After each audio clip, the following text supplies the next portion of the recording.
Save ko pala guys. Sana nakaabot. 5 minutes. Ayan, sarap oh.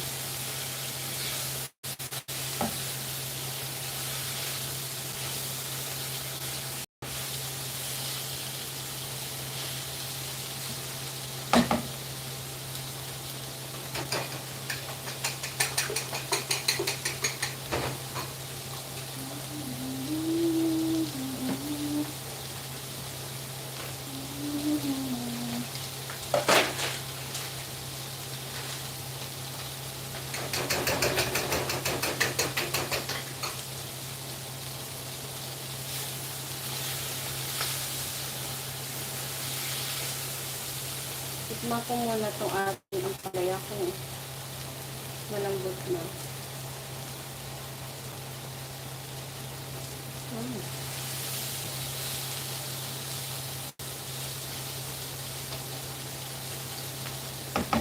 Okay naman.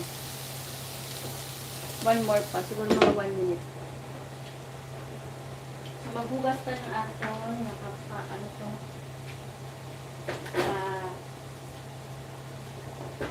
Yung ating kalabasa. Let's wash the kalabasa.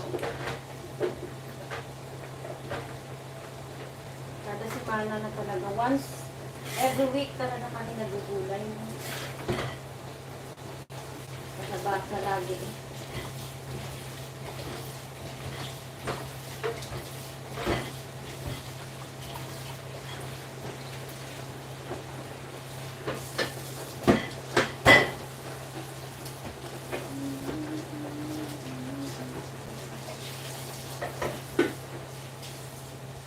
Okay na siguro to mga guys. Lagay na natin yung itlog. Check. Wow, ang bango guys. So, natusunog na siya guys. Kailangan ko maglagay ng konti ng itlog.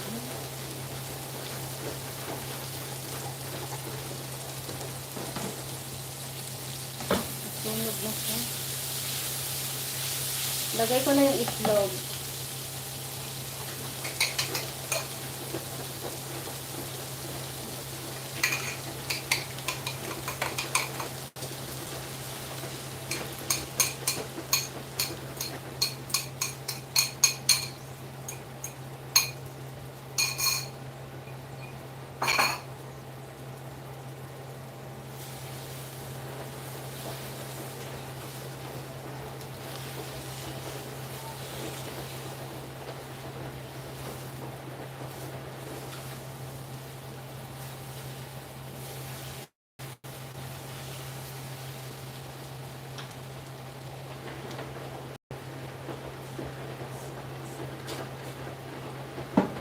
Spray lang natin ng oil kasi hindi siya maluto kapag walang makita.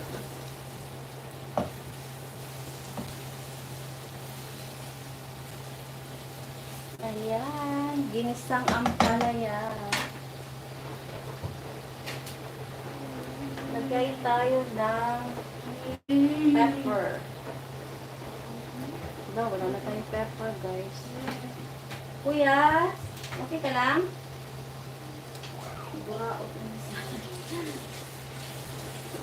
Nagugutom na. So, lagyan ta ng garnish na garnish pa ang tawag dito. Tama ba yung narinig ko, guys? O, diba? O, hindi naman nakita.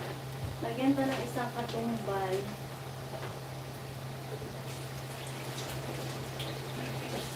Para bumango. O, see? Ayan. Batok na guys. Ay! Ano ba yan? Lagi nahuhulog. So, nabatok na yung baba. Pwede na to.